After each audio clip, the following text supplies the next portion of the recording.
What is good, guys? It's your boy Ron, and you're watching the Ron Show Knicks Take vlogisode. So today I went to the Westchester Knicks Fan Fest, and believe me, it was quite an experience. Seeing the coaches and some of the players, got to film a little bit of the interviews between um, the Westchester Knicks reporter and the coaching staff. Amazing interview. As you could see right over here is the kids playing and all that stuff. They had some fan tickets if you wanted to sign up and all that stuff. So, photo booths and a lot of Knicks stuff, even of how they make the basketball court. So they had a little bit of a presentation as well as for a couple of the rookies over there. I think it was Ari or something like that. I forgot his name, the rookie's name, but a lot of people were there. It was a nice time over there. Believe me. If you guys want to make it next year, you should really think about it, because I'll tell you something. It's really worth it to go to one of these events if you're a diehard Knicks fan, and if you kind of missed the New York Knicks version. But if you kind of really want that experience, but for the G League, believe me, this is a once in a lifetime that you don't want to miss. So as you can see here, you also have fan booths, you have the DJ that you saw a little bit earlier. Of course, this was towards the end, but it was still an amazing time. Kids eating popcorn, meeting the players. I myself got to talk to a couple of the assistant coaches and see what they had to say. A very good time, and I've got to say, if I had to rate this out from 1 to 10, it would have to be a 15. Music was great. The environment was very electrifying and all that stuff. So, it was quite some experience. But I want you to hear what the coaches have to say and enjoy the interview of what the Westchester Knicks reporter had to, ask the questions to the coaches. So, desire to reach this level. So, my first basketball memory, surprisingly enough, was watching the Knicks in the Eastern Conference Finals. I grew up in Indiana, and so in the 90s, right, it was always Knicks Pacers in those Eastern Conference Finals. So for whatever reason, that was my first memory of seeing basketball. My family weren't big sports people, but I remember watching that game, and that just sparked my interest at a very young age. And then growing up in Indiana, that's what everyone did, right? Everyone played basketball. The old adage, in Indiana, everyone has a hoop in their driveway. That's very true. And it was the same for me. So, from a very small town, played basketball growing up, and that's kind of where the passion grew. But then I learned very quickly that I was never going to be good enough to play at the highest level. So I always had a dream of achieving basketball at the highest level, and so I realized to get there, I was going to have to take a different path. I'm going to piggyback off that, but I'm going to let you jump in and tell me about your adolescence with basketball. But how important is it to have that realization, man, I might not be as gifted as everyone else, but I do have the brains for basketball, showing that I can still go down this path, but in a different light. And how did you seek out mentorship in order to see that I still want to accomplish this goal of being a coach? So here I go. I think it's tricky because you don't, for all the kids in the crowd, you should hold on to it, and everyone has a different path, and you can succeed, and you can play in the NBA if you put your mind to it. I was able to kind of realize quickly that wasn't going to be my path, but I didn't want to coach right away. I wanted your job. I wanted to be a broadcaster. You got a voice for it. I appreciate that. My high school coach always said I had a face for radio. But that was my original path, because I knew I wanted to stay in basketball. I wanted to stay in sports, but I didn't know how. But when I went to Indiana University, and then I kind of saw the coaching path as an option. So my coaching passion journey didn't start right away when I realized I wasn't going to play professionally. It took a little while to reach that path, And then it's, you can lean on the coaches at IU in different places along the way that can kind of help you with that journey. And then Michael, we'll shift the question to you. What invoked your passion for basketball at an early age? Well, I'm from Chicago, so my first basketball memory is watching Michael Jordan.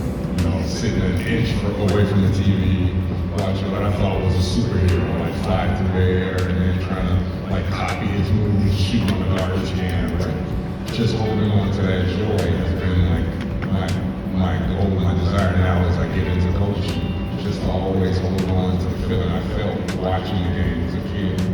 So I've been blessed to experience this game as a fan, as a coach. I played overseas for 12 years, so I kind of experienced it at all different levels, and just trying to still have the same love for it that I did when I was a kid. That's been my goal. I love that answer. And to get into your roles now, obviously you're both coaches, but like the players on the team who all have designated roles, so do the both of you.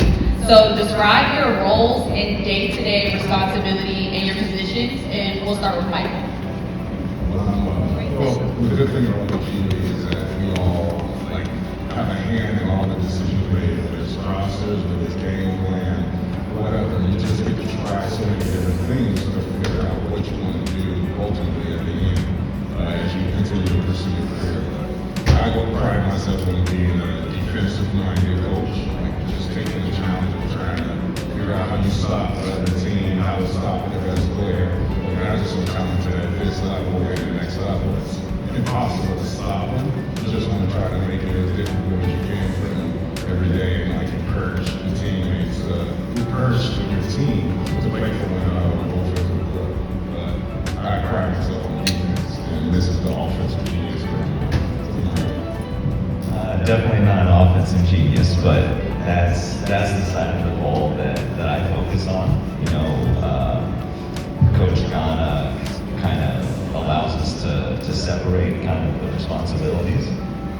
We both do scouts and we both prepare for the opponents.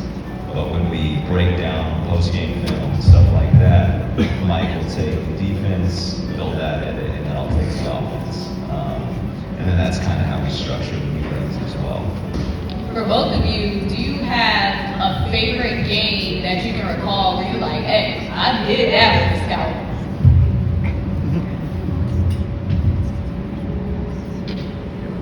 Or maybe not a favorite, but a game that just kind of sticks out to you in your mind where you're like, I was at home, I worked on this so diligently to see this. That's a tricky one. I mean, I think both of us agree, we try to do it by committee. It's kind of all of us working toward the same goal. But there's always moments where, if I suggest a play to Ghana or something during the game, hey, let's try to run this, and it works, that always feels good, right? Because you knew, preparing for the game, they're going to struggle guarding this play, so being able to suggest something and you see it work, live in the game, that always feels good, of course. I'll answer in a different way. Maybe this will resonate with the parents in here. When we won the showcase championship, it wasn't so much of what we did in the game plan. It was all the practices leading up to that, to where you can kind of just step back and you let the players make the decisions for themselves. Those early practices when you're preaching spacing or rotations or helping one another, and then you see it all come together. It's kind of like a proud parent because they put it together themselves, and you see them be happy and proud of themselves, and then they go off and win the championship. It's just feels the heart of joy. Makes you proud of the job you've done and all the work. And to just piggyback off of that a little bit, in the showcase, I don't think any of us had any doubt the morning of the championship game whether we were going to win. We had done our job leading up, and when the players came in for film that morning, it was, okay, we're going to win tonight. Again, they were locked in, they were pros, and like Mike said, we had worked toward that moment the whole start of the season, and to see the guys we have on our team, different parts of their career, a lot of NBA experience, for them to come together and focus and lock in to win the G League Showcase together was probably the proudest moment that I've been a part of coaching. It was a lot of fun to watch from my couch at home. I was cheering real loud. So to kind of keep it moving, what a lot of people may not realize about a job in sports, in particular, is the places that it takes you. You go all over just for opportunities. For Michael, a professional career both here in the States and overseas. And then we talk about Coach Devin, Coach in Houston, Indiana with Fort Wayne, in Barbados. So how do you navigate moving all the time and being attentive to your personal needs, all while trying to reach your career goals? It's difficult. I mean, it's very hard.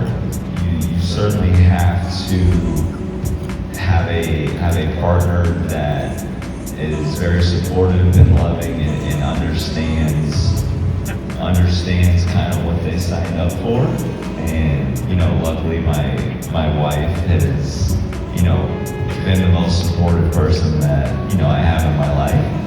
And when there's an opportunity that comes up, it's always okay. Like, let's do it. Let's figure this out because it's best for my career. So sometimes I think there can be moments as a coach where you feel a little bad because to progress in this career you have to be a little selfish, and that's just the nature of the business. But having a supportive partner and family and all that just makes it a lot easier. And yeah, right after I got to meet the reporter and the assistant coaches, and also the DJ of the Westchester Knicks, who also knows my content creator, who's also a DJ, DJ Danny, and also DJ Dan, part of the Westchester Knicks.